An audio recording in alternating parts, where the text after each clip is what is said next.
धन्यवाद करते हैं परमेश्वर, आपके अद्भुत प्रेजेंस के लिए धन्यवाद करते हैं, आपकी दया के लिए धन्यवाद करते हैं परमेश्वर। यीशु मसीह नासरी के नाम में मांगते हैं, सुनिए और स्वीकार कीजिए। आमीन। हालेलुया। यार ऐसे वचन के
कदाचित रात को रोना पड़े। ऐसा नहीं परमेश्वर का वचन बता रहा तुम रात में रोते रहोगे, तुम सुबह भी रोते रहोगे, तुम आज भी रोगे, तुम कल भी रोगे, तुम परसों भी रोगे, तुम जिंदगी भर रोगे नहीं। लेकिन परमेश्वर का वचन बता रहा है कदाचित तुम्हें रात को रोना पड़े, लेकिन सुबह तुम्हारे पास क्या होगा? आनंद होगा। सुबह तुम आनंद से रहोगे। सुबह परमेश्वर तुम्हारी आशीषों को देगा। सुबह में परमेश्वर वो करेगा जो वो करना चाहता है। हालेलुया। खुदावंद आपके जीवन में अद्भुत कार्य करेगा। लिखा है ना वचन में, जो रोते हुए बोलते हैं वो हंसते हुए लब नहीं पाएंगे। हालेलुया। आज आपने रो रो करके अपनी प्रार्थनाओं को बोया है, लेकिन कल वो समय है जब आप हंसते हुए काटने पाओगे। आज आप रो रो करके प्रार्थनाएं कर रहे हैं, आज अपने शरीर में, आज अपने परिवार में शायद रो रहे होंगे, आज आप तंगी के लिए रो रहे होंगे कि परमेश्वर हम क्या करें। प्रभु हम किसके पास आए, हम किससे मांगे परमेश्वर, हम किससे अपनी चीजों को शेयर करें? कोई तो नहीं है खुदावंद। लेकिन परमेश्वर क्या कह रहा है? यदि हम अपने आंसुओं को उसके पास रोएंगे ना, वो परमेश्वर कह रहा है अगर तुम मेरे पास रोओगे, मनुष्य के पास नहीं। क्योंकि मनुष्य के पास अगर आपने अपने आंसुओं को बोल दिया ना, कल वही बात दूसरा बंदा आपको बताएगा। क्योंकि आपने किसके पास, आपका कोई बेस्ट फ्रेंड है ना, जिसको आपने बताया ना उसका भी कोई बेस्ट फ्रेंड है, और जिसने उसको बताया उसका भी कोई बेस्ट फ्रेंड है। तो आपकी बात कहाँ गई? फैल गई है। लेकिन अगर आप पवित्र आत्मा प्रभु यीशु मसीह को बताएंगे तो आपकी बात कहाँ रहेगी? आप मुफ्त में प्रार्थनाएं करेंगे, आप दर्द में प्रार्थनाएं करेंगे, बट आप वर्ल्ड दुनिया के सामने पब्लिकली क्या पाएंगे? रिवॉर्ड को पाएंगे। हालेलुया। ये अपना दोस्त बनाना है तो सिर्फ यीशु मसीह को है।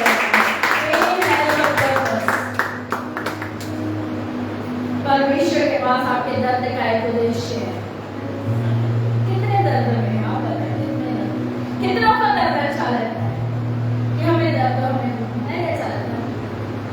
और आपको पता है जब आपके पास दर्द नहीं होता है, इंसान भूल करके ना अच्छा चलेगा तो अच्छा है, खुदावंद की संगति कर ली तो अच्छा है, नहीं तो कोई बात नहीं, समय मिलेगा तो कर लेंगे, समय नहीं मिलेगा तो छोड़ पड़े, घर में तो कर ही रहे हैं, आ तो रहे हैं, जा तो रहे हैं, कोई बात नहीं, एक दिन नहीं मिले तो कुछ नहीं होगा।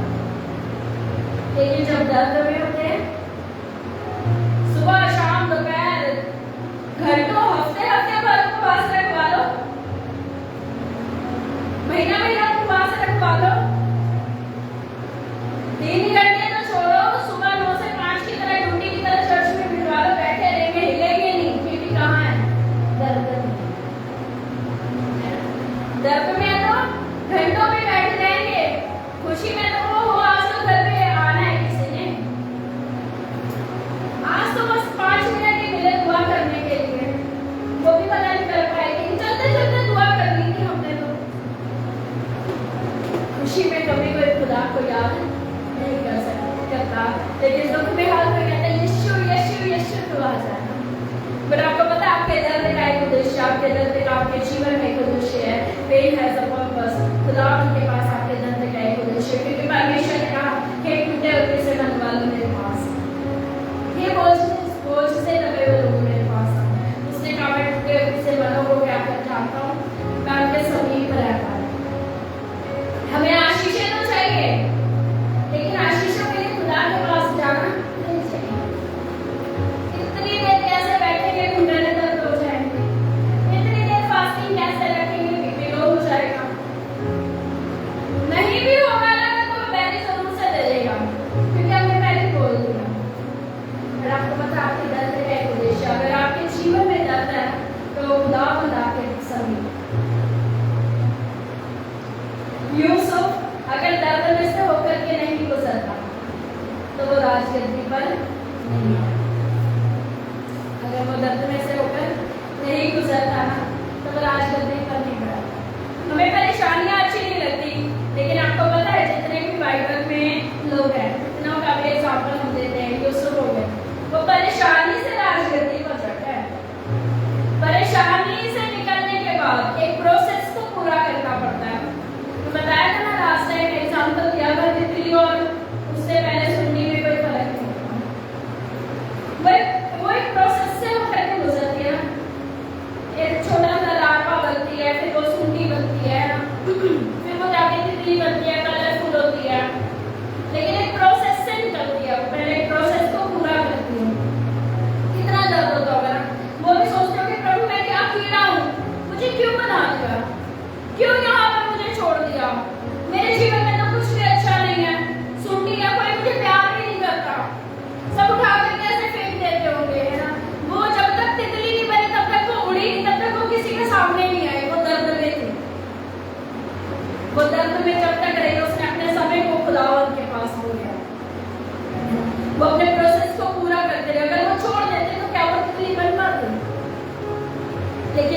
तितली बनी, पंखों को आने दो, इंतजार करने दो उड़ने का। हालेलुया। जब पंख निकलेंगे ना, जब आप अपने प्रोसेस को पूरा करेंगे, जब काबों के समान पंख निकलेंगे, तब आपको काबों के समान उड़ने पाओगे। हालेलुया। लेकिन अपने दर्द में उस खुदावन को याद रखना, अपने दर्द में, आपके दर्द का एक उद्देश्य है। आज आप बीमारी में हो सकते हैं, आज आप रिलेशनशिप की परेशानियों में हो सकते हैं कि प्रभु मेरा रिलेशन ठीक नहीं हो रहा, मेरे हस्बैंड के साथ, मेरे घर वालों के साथ, मेरे बच्चों के साथ, मेरे रिश्तेदारों के साथ।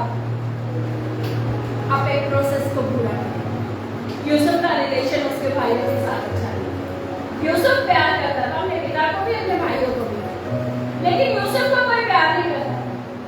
अब बेचारी यूसुफ की क्या गलती कि उसका पिता उसे प्यार करता था? प्यार तो वो सबको ही करता था ना। लेकिन मैं एक थॉट्स पा देता है हमारे जीवन में कि हम ये नहीं करते, ये नहीं करते है ना। कहते हैं ना, मम्मी पापा छोटे भाई को ज्यादा करते हैं, हमें तो करते हैं, है ना। या बड़े वाले को ज्यादा प्यार करते हैं, हमें तो कोई पूछता ही नहीं है। लेकिन उन्हें क्या पता, माँ बाप तो सबको एक पर ही प्यार करते। वो पिता अपने बच्चों से एक समान प्यार करता था, लेकिन उसके भाइयों को लगा शायद मेरे भाई को ज्यादा प्यार करते हैं, इसलिए वो उससे प्यार करने लगे चिल्लाने। और वो इतने दर्द में हो गया। सोचो कैसा लगेगा जब अपने ही भाई बेच दे। जिन भाइयों के साथ खेला, और गलती क्या थी? जो खुदा ने दर्शन दिखाया, जो खुदा ने उनके जीवन में दर्शन को दिखाया, उसने तो वही बताया था ना कि परमेश्वर ने मुझे दिखाया कि आप गलत करोगे। क्या हुआ? गड्ढे में फेंक दिया। लेकिन ये उसके भाइयों की ओर से नहीं था, ये परमेश्वर की ओर से। क्योंकि परमेश्वर को पता था, कब यूसुफ को नहीं पता था क्या काल पड़ने वाला है। यूसुफ को नहीं पता था कब उसके भाई उसको दंडवत करेंगे। यूसुफ को नहीं पता था क्या होने वाला है। यूसुफ को तो ये भी नहीं पता था कि वो बेचा जाएगा। यूसुफ को तो ये भी नहीं पता था कि वो मिस्र में जाएगा, कि वो फिरौन के पास जाएगा। यूसुफ को कुछ भी नहीं पता था, लेकिन परमेश्वर को पता था। हालेलुया। और परमेश्वर से दर्द से होकर के लिए दर्द में से निकाल के लेकर के गया, बेचा गया, गड्ढे में गिरा गया। सोचो कितने साल वो अपने पिता से दूर रहा, अपने घर वालों से दूर रहा, अपनी माँ से दूर रहा, है ना, सिर्फ इसलिए कि खुदा ने इसको चुन रखा था और एक दर्द के प्रोसेस को उसने पूरा किया।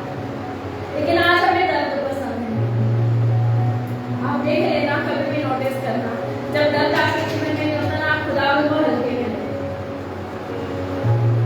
दर्द आने दो ना, आपकी फास्टिंग बढ़ जाए। तकलीफें आने दो ना, आपके घंटों घंटों प्रार्थनाएं बढ़ जाए। दर्द लेकर के आते फिर हमें नहीं चाहिए। पहले तो आपने खुदा को पूछा, बाद में आप पूछ रहे, लेकिन परमेश्वर फिर भी वफादार है। उसके पास आपके दर्द का एक उद्देश्य है। वो आपको दर्दों में से ले जा करके राजगद्दियों पर बिठाने वाला परमेश्वर है। वो आज जो भाई आपको नफरत कर रहे हैं, वो कल आपको दंडवत करने जा रहे हैं। सिर्फ इसलिए खुदा उनके अधीन रहना, उस परमेश्वर के साथ वफादार रहना। और जब उस परमेश्वर के साथ वफादार रहेंगे ना, वो उस दर्द में से भी आपके लिए रास्तों को निकाल देगा। हालेलुया। हम कितने कहते हैं कि हाँ, दर्द का प्रोसेस अच्छा है, दर्द का प्रोसेस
सोचा और आराधना करें, या तो आपकी आत्मा कहेगी थोड़ी देर फोन सुन ले। आपको चुनना है, आपको क्या करना है, आपको चुनना है, आपको क्या करना है। फोन सुनना है, फ्रेंड्स की बातों को सुनना है, गर्लफ्रेंड बॉयफ्रेंड बनाने हैं, या फिर खुदावंद की हजूरी में जाना है। यूसुफ ने खुदावंद की हजूरी पर चुना, और जब उसने अपने दर्द में खुदावंद की हजूरी को चुन लिया, तो वो जिस दर्शन को उसने देखा था ना, उस दर्शन को बेशक से बहुत साल लगे पूरा होने में, लेकिन वो दर्शन पूरा हुआ। छोटे यूसुफ ने दर्शन को देखा था कि भाई मुझे क्या करे, दंडवत करे। यूसुफ को मालूम नहीं था अकाल पड़ने वाला, किसी ने आके बोला नहीं था अकाल पड़ेगा और भोजन के लिए तेरे भाई के पास आएंगे, दंडवत करेंगे। उसको कुछ भी नहीं पता था, उसको सिर्फ इतना कहा गया था भाई दिखे हैं मुझे, वो मुझे दंडवत कर रहे हैं, बट उसको ये नहीं पता था क्यों कर रहे। लेकिन परमेश्वर जिसने उसे दर्शन दिखाया था, उसने उस दर्शन को पूरा करा। उसको पता था अकाल पड़ेगा। अगर यूसुफ वहां पर नहीं होता तो उसके भाई और उसका बाप कहां से खाना खाते, उसका परिवार कहां से खाना खाता। यूसुफ के साथ साथ उसके भाइयों को जिंदा रखने के लिए परमेश्वर ने यूसुफ को चुन लिया। हालेलुया। जब खुदावंद आपको चुनता है तो सिर्फ आप ही को नहीं चुनता, वो आपके साथ साथ जुड़े हुए सब लोगों की आशीषों के लिए आपको चुनता है। वो सिर्फ आपके अकेले की आशीष के लिए नहीं आपको चुनता, वो आपके साथ जुड़े हुए सब लोगों की आशीषों के लिए आपको चुन लेता है। लेकिन क्या करना है, ईमान के साथ उस खुदावंद के साथ चलना, ईमानदारी के उस खुदावंद के साथ चलना। आज हमें ना संसारिक चीजें बहुत अच्छी लगती हैं, रियली बता रही, जब आप इमोशनली हर्ट होते हैं ना, जब आप दर्द में होते हैं, ऐसी ऐसी रील्स आएंगी ना आपके पास, आप सोचेंगे बस हम यही देखते रहे। कोई भी आपको सुना, हम सोचेंगे उसके साथ बातें करते रहे बजाय इसके कि खुदा के पास जाकर के बैठ जाए। जब शमूएल के जीवन में दुख आया ना, उसने लोगों की बातों पर मन लगा लिया कि दाऊद ने तो राजा 10,000 को गिरा दिया, तेरे लिए तो सिर्फ हजारों को बोला जा रहा है। उन्हें बस हजारों को गिराया, दाऊद ने तो 10,000 को गिरा दिया। क्या करा अपने दर्द में, जब उसे दिख रहा था दाऊद ऊंचा उठ रहा है, अपने दर्द में क्या करा, लोगों की बातों पर मन लगा लिया। लेकिन यूसुफ ने और दाऊद ने क्या करा, अपने दुख में खुदावंद के और नजर को लगाया, देखा कि वो उतने ही ऊंचे उठाए गए। आपका दर्द का प्रोसेस, आपकी प्रार्थनाएं जो आपने मुफ्त में कर लेना, किसी को नजर नहीं आएंगी, वो कभी नजर नहीं आएंगे। आप कितनी भी प्रार्थनाएं कर लो, जब तक राइट टाइम में आएगा ना, उसका असर आपको नजर नहीं आएगा। लेकिन जिस दिन राइट टाइम आया ना, उस दिन आपको याद आएगा सचमुच में मैंने प्रार्थनाएं करी थी और परमेश्वर ने मुझे कहाँ उठा करके कराया था। हालेलुया। लेकिन वफादार बने हैं। जब दर्द में होता है, बजाय इसके कि सुसाइड कर ले, लेकिन जाकर के गलत काम जरूर करें। अगर सुसाइड कर ले तो सुसाइड कर ले तो मर गए, लेकिन गलत काम कर ले तो बहाना कर, हम तो दर्द में थे इसलिए हमने कर लिया, हम तो इतने गम में थे इसलिए फिल्मी सॉन्ग सुन लिए, हम तो खुश थे तो इसलिए नाच लिए भी दोस्तों के पास गए थे, अब उन्होंने बोलते जाकर के फिल्मी सॉन्ग पे नाच लो, शॉर्ट्स पा लो, ये कर लो वो कर लो, तो हमने कर लिया। दोस्तों को थोड़ी नाराज कर सकते, खुदा को कर सकते, क्योंकि खुदा थोड़ी आ रहा है अभी। दर्द में और खुशी में खुदावंद के साथ वफादार रहना, जो करना है ना वही करना, जो कहा गया परमेश्वर ने करने के लिए वही करना, संसार के सदृश्य ना बनना। दर्द में भी खुदावंद के साथ अगर वफादार रहने, गड्ढे में बेशक गिराए जाओगे, अपनों के द्वारा बेचे जरूर जाओगे, जेल खाने में बंद जरूर किए जाओगे, गलत इल्जाम लोग पत्नी के जैसे लगाए जरूर जाएंगे। लेकिन अगर खुदावंद के साथ वफादार रहना, वो आप जो जेल खानों से भी बाहर आ जाओगे, जो गड्ढों से भी बाहर आ जाओगे, और जिन भाइयों को दंडवत करते हुए देखा था वो सचमुच में आपको दंडवत करेंगे। लेकिन अपने दर्द में खुदावंद के साथ वफादार रहना, उस परमेश्वर की ओर अपनी नजरों को लगाए रहना। पेन है सबको बस, हमें लगता है हमें क्यों दर्द में है, लेकिन परमेश्वर ने कहा कदाचित रात को रोना पड़े, लेकिन सुबह आनंद है। यूसुफ गड्ढे में गिरा नहीं रहा, वो जेल खाने में बंद नहीं रहा। कितने जानते हैं रूथ के जीवन में भी कितने दुख थे, सब जानते हैं ना, रूथ के जीवन में दुख था, लेकिन उसने अपने दुख में ये नहीं बोला अपनी जेठानी के तरह कि मैं भी जाकर मैं भी शादी कर लेती हूँ, लेकिन उसने कहा माँ जैसा तेरा परमेश्वर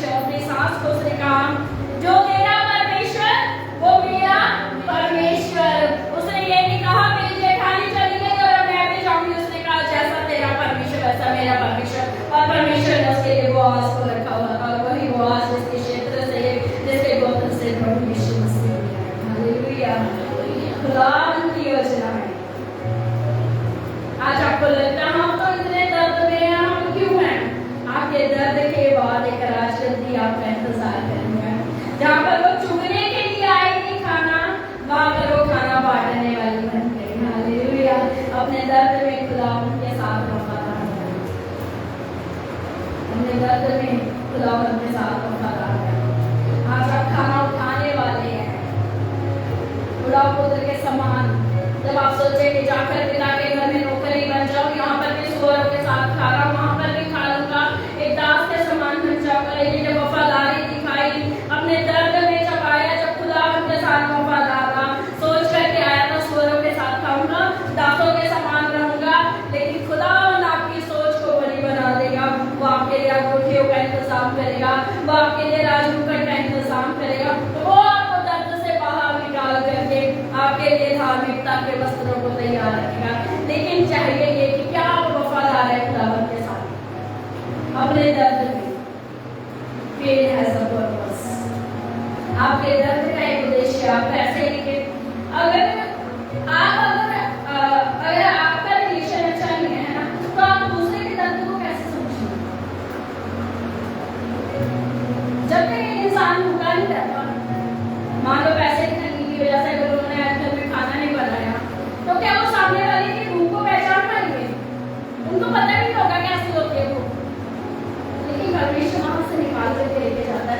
आज जिन्होंने खाना नहीं खाया, तो वो सामने वाला अगर भूखा है ना, उसको भूखा नहीं रहने देंगे, क्योंकि वो उस दर्द के प्रोसेस को, उस भूख की तड़प को क्या हुआ है जान चुकी है।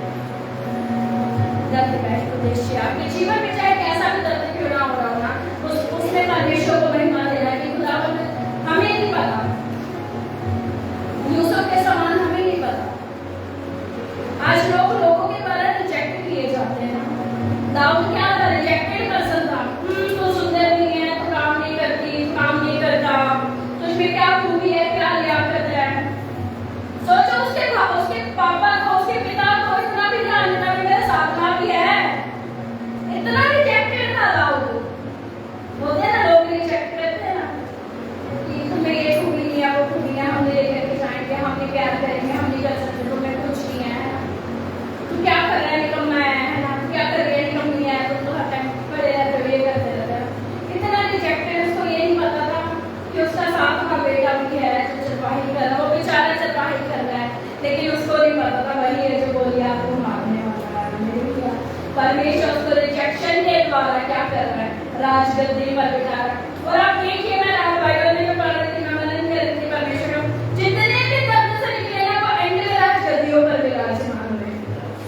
जितने भी दर्द से निकले हैं, वो राजगद्दियों पर बैठे हैं। यीशु मसीह ने साबित करा, वो दर्द से निकले गौशाला में, स्मेल में पैदा हुए, लेकिन आज वो काट बिठा के लाएंगे और हमारे लिए घर को बना रहे, हमारे लिए घर तैयार कर रहे। लेकिन आज हमें पसंद नहीं, हम क्यों कर रहे? हम थोड़ी ना छोटे लोग हैं, हम क्यों दर्द को महसूस करें? हम क्यों दर्द को सहे? हमारे लिए बनाए क्या? हमारे जीवन में होता है क्या? हम क्यों करें? अगर आप नहीं करेंगे तो दर्द के बाद राजगद्दी को कैसे पाएंगे? अगर आज आप दुख का एहसास नहीं करेंगे तो खुशियों को कैसे महसूस कर पाएंगे? क्योंकि आप तो हमेशा खुशी महसूस कर रहे हो, तो आपको क्या पता दर्द कैसा होता है? तो आपको जो खुदावंद खुशी देगा उसका भी एहसास नहीं पता होगा खुदावंद कैसे खुशी देगा। लेकिन अपने दर्द में धन्यवाद होते हैं। अय्यूब से आशीष सब पाना चाहते हैं, सब पाना चाहते हैं। बताओ, पाना चाहते हैं कि नहीं पाना चाहते हैं? पाना चाहते हैं हम। लेकिन अय्यूब का प्रोसेस कैसा था? कैसा था? अय्यूब का प्रोसेस ऐसा था, कहता पिता वो अपने दिन को कोस रहा था, मैं पैदा क्यों हुआ? काश मैं मां के गर्भ में ही मर जाता, मैं पैदा क्यों हुआ?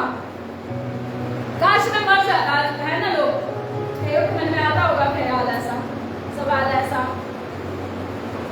कि हम क्यों हुए? अगर उनके जीवन में कुछ गलत हो जाता है, लेकिन हम क्यों हुए? काश तो हम होने से पहले ही मर जाते, या फिर ऐसा सब कुछ देखने से पहले ही ऐसा हो जाता। लेकिन आशीष अय्यूब वाली चाहिए, 4 गुना चाहिए, 2 गुना चाहिए। उसके साथ में उसको 14 मिल गए, मुझे भी 14 चाहिए। प्रोसेस पूरा नहीं करना, मेहनत नहीं करनी है, दर्द में खुदा को कुड़कुड़ाते रहो, खुदा तुम्हें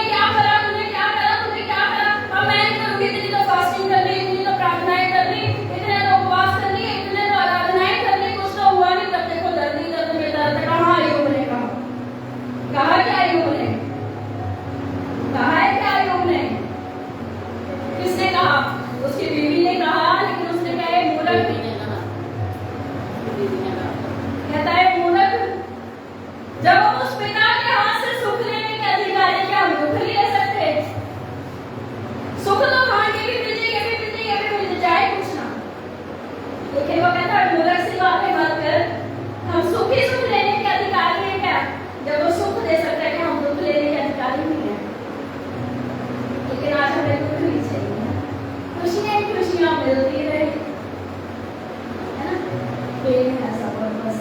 अय्यूब ने जितना दुख सहा, उसके दुख का एक उद्देश्य था। बाद में उसका नाम बाइबल में लिखा, उसने अपने पहले से दिनों से भी ज्यादा आशीषों को पाया, बरकतों को पाया। सोचो उसका रिलेशन संसारिक को छोड़ो, आत्मिक कितना खुदावंत के साथ हो गया, आत्मिक कितना खुदावंत के साथ हो गया।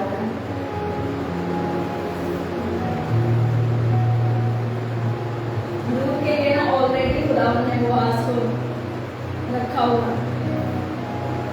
ऑलरेडी बोआज को रखा हुआ था। इस दिन रूह जाएगी और ये चुनेगी, है ना, गेहूं चुनेगी वहां से, और उसे मैं बोआज को भेजूंगा वहां पर। और सिर्फ भेजूंगा ही नहीं, बोआज को भेज करके मैं उसके साथ शादी का क्या करूंगा, इंतजाम जो चुग करके खाने के लिए गई थी, जो बिन करके खाने के लिए गई थी, जो वहां का मालिक था खुदावंद ने उसके साथ उसकी शादी की है। हालेलुया। हमें मालूम नहीं होता, हम एक दर्द में से निकलते हैं, हम सिर्फ क्यों के चक्कर में रह जाते हैं। लेकिन यदि हम धन्यवादिता रहे ना, हम हमेशा धन्यवादित रहे खुदावंद के साथ, तब हम जब हम क्यों नहीं करते ना, तब हम कहते हैं खुदावंद सचमुच में तूने इस वजह से मुझे यहाँ पर करा कि साथ ही साथ उसकी सास भी खाने पाए, उसका घराना भी खाने पाए। एक दुख का आपके जीवन में उद्देश्य है, आप हर एक चीजों से सीखते हैं।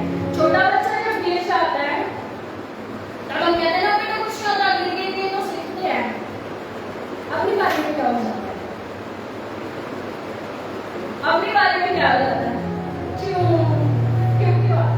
छोटे बच्चे को भी ये बोला करो ना, तेरे साथ ही क्यों हुआ बेटा, है ना? छोटे बच्चे को भी तो ये बोलना चाहिए बेटा तेरे साथ, लेकिन उसको ना हम समझाते हैं, लेकिन अपने बारे में समझ घास नहीं चलेगा। अपने बारे में कोई खुदावंद पे क्वेश्चन मार्क करते हैं। लेकिन जब वो परमेश्वर आपको आशीष देने का अधिकार रखता है, तब वो परमेश्वर आपको दुख भी देने का अधिकार रखता है। लेकिन आप परखे जाते हैं दुखों की भट्टी में, जब आप दुखों की भट्टी से निकलते हैं ना, तब आपकी धन की महिमा, आपकी आशीषों की महिमा ऐसी होती है जो वर्णन से भी बाहर होती है। आप उसका वर्णन भी करते करते थकते नहीं है। जैसा आपने सोचा होता है, आपकी सोचों से बड़े वो परमेश्वर आपके जीवन में करता है। खुशियों में तो, आशीषों में तो हर कोई इस खुदावंद का धन्यवाद करता है, लेकिन कौन है जो दुख में उसका धन्यवाद करना चाहता है? चाहे कितनी भी बुराइयां क्यों ना हो गई हो, चाहे कितनी भी निराशाएं क्यों ना हो गई हो, चाहे कितनी भी कठिनाइयां क्यों ना हो गई हो, चाहे कितने भी बीमार क्यों ना पड़े हो, चाहे कितनी भी तंगियां क्यों ना हो गई हो, चाहे बस में खाने के लिए कुछ भी ना हो, लेकिन तब भी अगर खुदावंद के साथ वफादार है, वो परमेश्वर आपको राजगद्दी पर बिठाने के लिए तैयार है। हालेलुया। वो परमेश्वर आपको ऊंचाइयों पर लेके जाने के लिए तैयार है, जैसे वो रूत को लेकर के गए, जैसे वो यूसुफ को लेकर के गए, जैसे वो दाऊद को लेकर के गया, वो आपको भी लेकर के जाना चाहता है। क्योंकि उसने कहा बेशक तुम्हें रात को रोना पड़े, बोला है ना खुदा ने कि जो रोते हुए बोलते वो हंसते हुए काटेंगे, हंसते हुए आप काटने पाओगे। लेकिन अपने रोने के दिनों में बजाय इसके कि खुदावंद पर कुड़कुड़ाओ, अपने उद्देश्य को समझ जाना। हमने दर्द के एक उद्देश्य को समझ जाना और बोलना सचमुच खुदावंद इसमें भी एक तेरी योजना है और वो अंत में पूरी करेगी। आपको पता है जब भी यूसुफ जब जेल खाने में था, तब लोग भी उसको कहते थे कि ये तो ऐसा है कि खुदावंद इसके साथ साथ चलता है ना, यहोवा इसके साथ साथ रहता है, परमेश्वर इसको दर्शनों की बातें बताता है ना। ऐसे लिखा है यशायाह 41 उसके 10 में लिखा है कि मैं तेरा परमेश्वर हूं,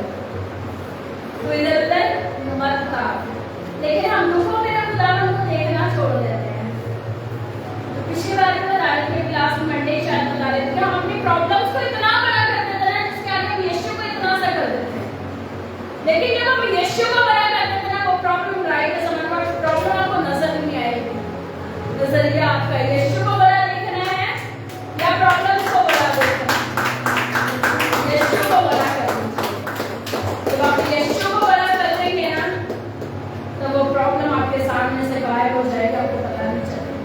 पेन है जबरदस्त।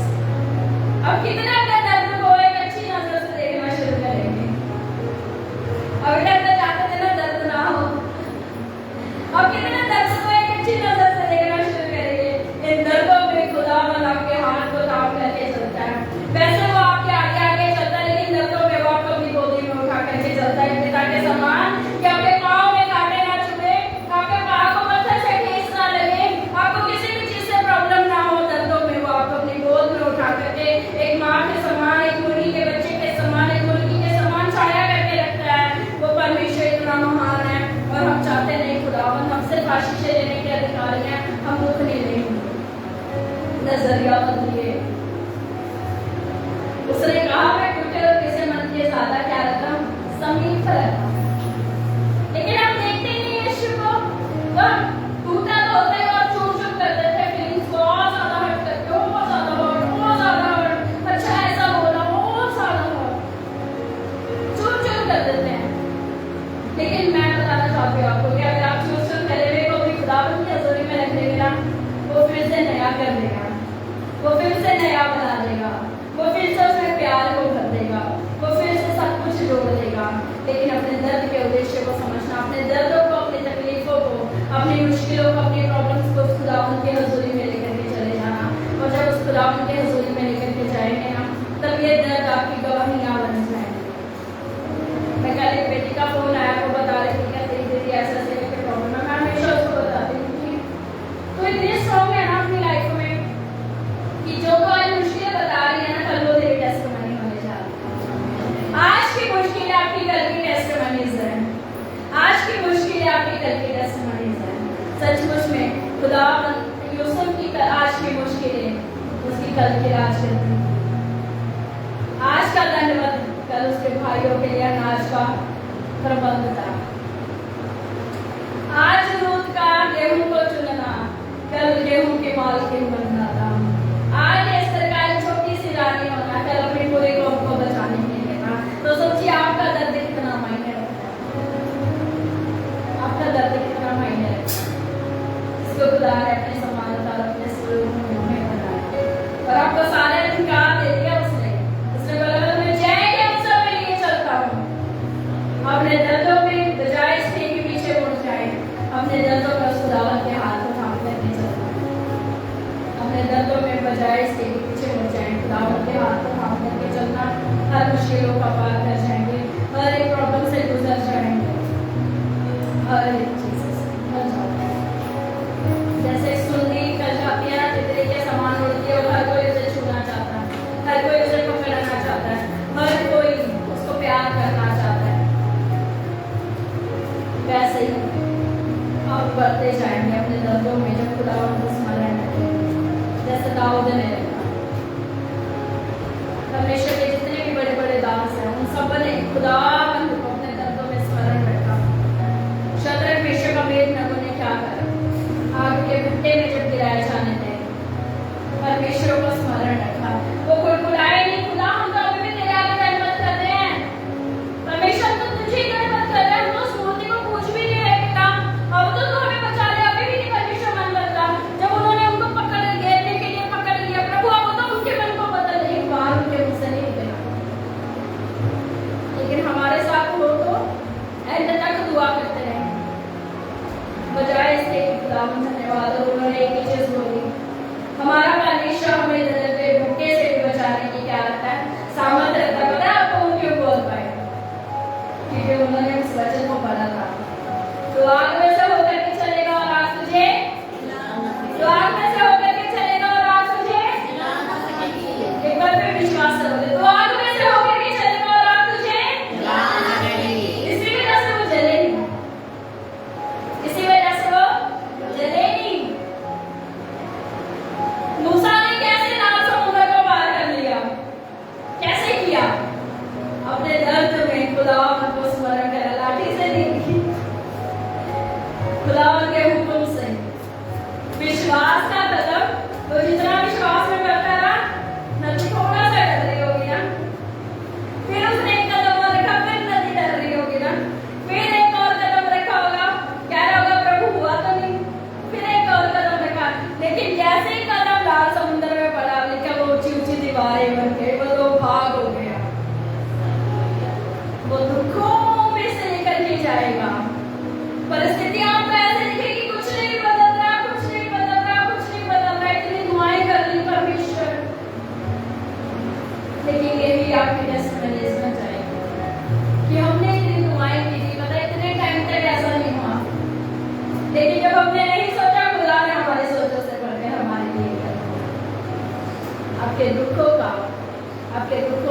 परमेश्वर ने एक योजना रखी है।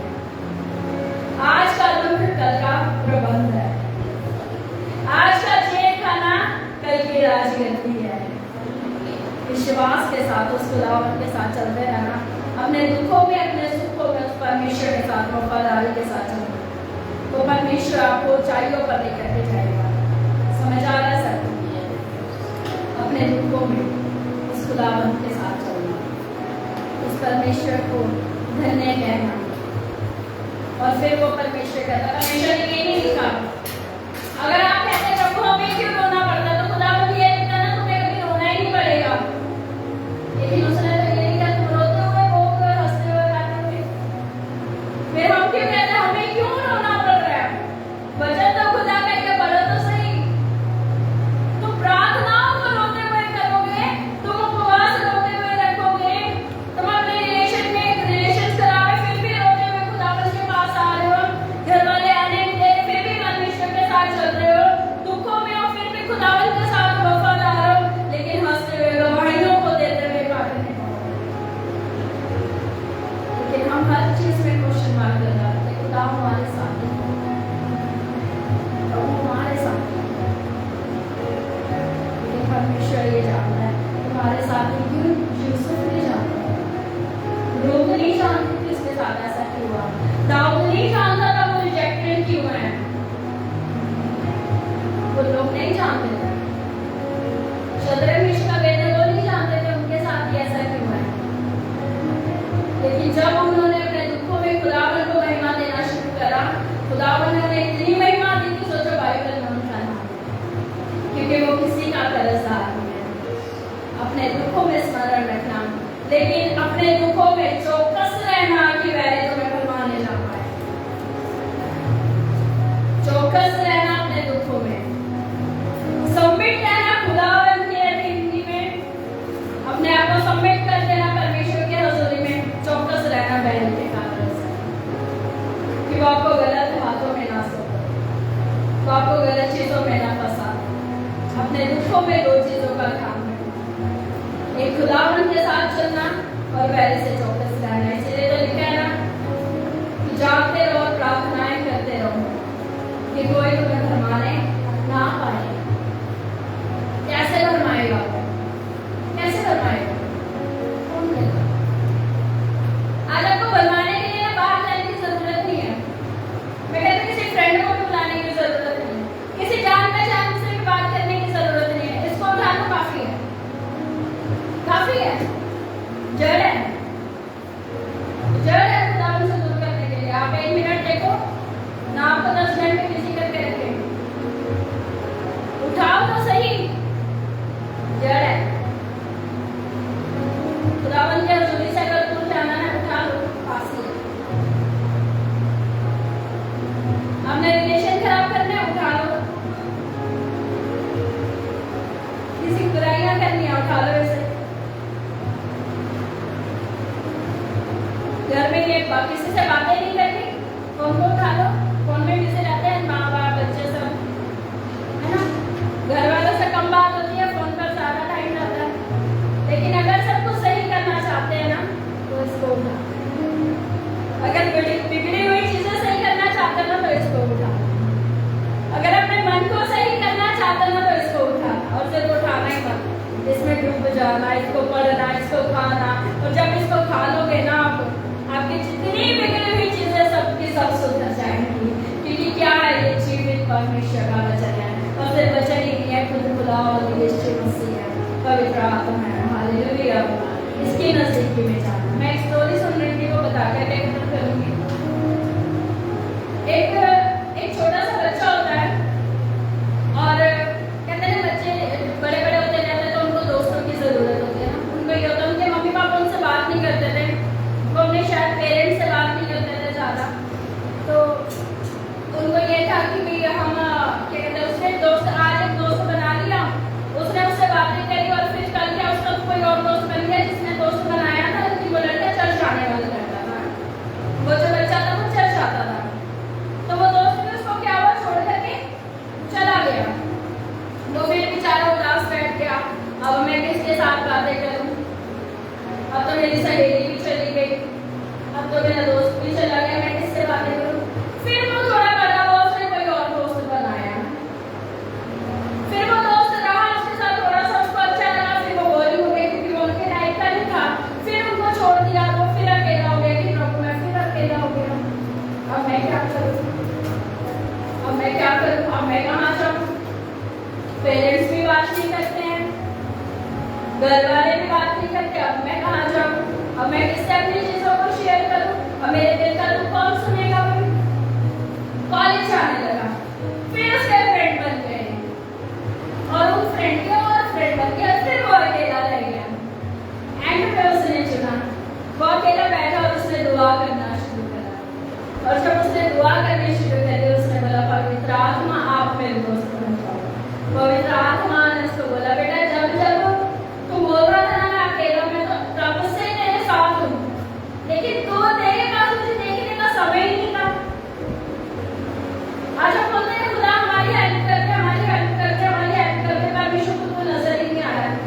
पता है क्यों नजर नहीं आता? वो क्योंकि हमारी नजरें दूसरों पर होती है, इसलिए खुदा नजर नहीं आता। लेकिन परमेश्वर ऐसा दुख देता है कि नजरें उनसे हट करके खुदाबंद पे लग जाती है, तब हमें समझ में आता है कि एक ही खुदाबंद है, एक ही सच्चा दोस्त है, वो कौन है?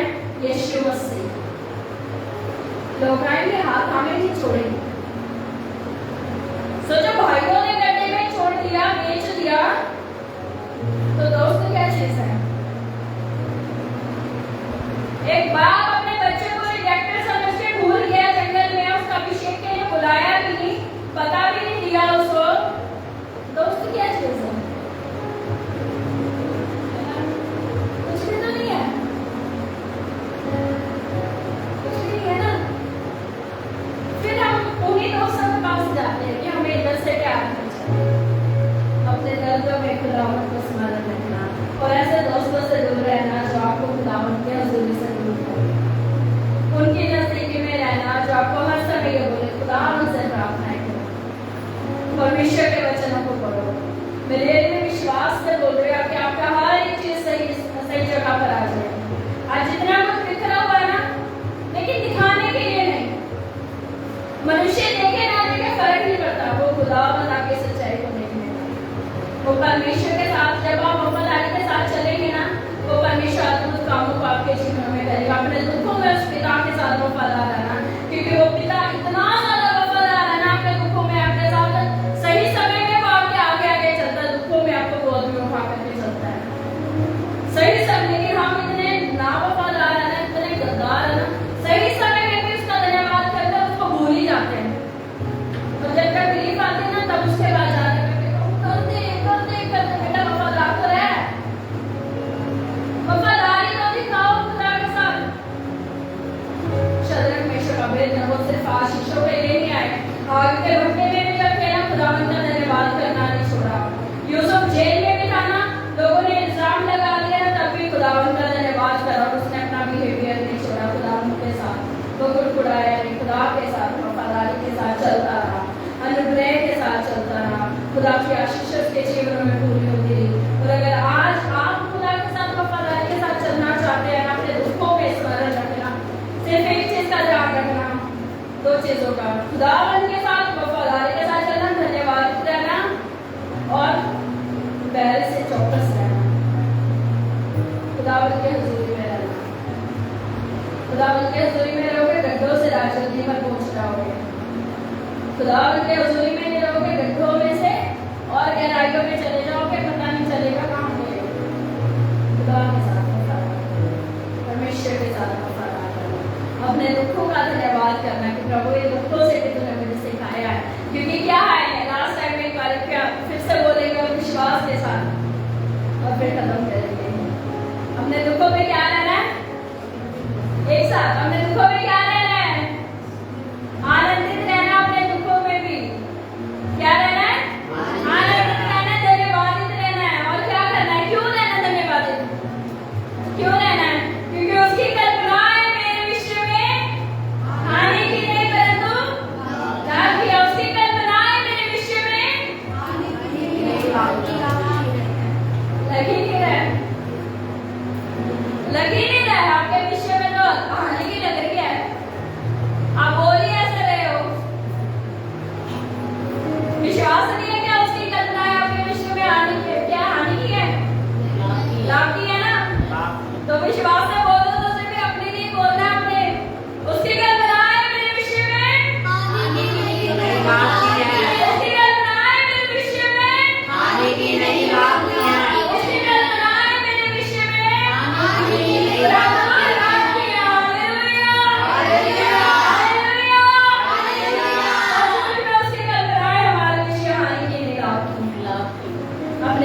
है उस खुदावन को स्मरण रखना, अपने राजगद्दियों पर पहुंचना चाहते हैं। और वो कौन सी राजगद्दी? इस वाली राजगद्दी की बात नहीं कर रही हूँ। खुदावन के दाहिने वाली राजगद्दी में अगर बैठे रहे ना सोने के सर के, और जब वहां पर अपना नाम लिखवा लोगे ना, यहाँ की आशीष आपको लेने से कोई मेरे काले जालों की हम आपका धन्यवाद करते परमेश्वर। हम चाहते हैं खुदावन आपका फजल हमारे जिंदगी में बता रहे, आपकी दया हमारे जीवनों में कार्य करने पाए हैं परमेश्वर।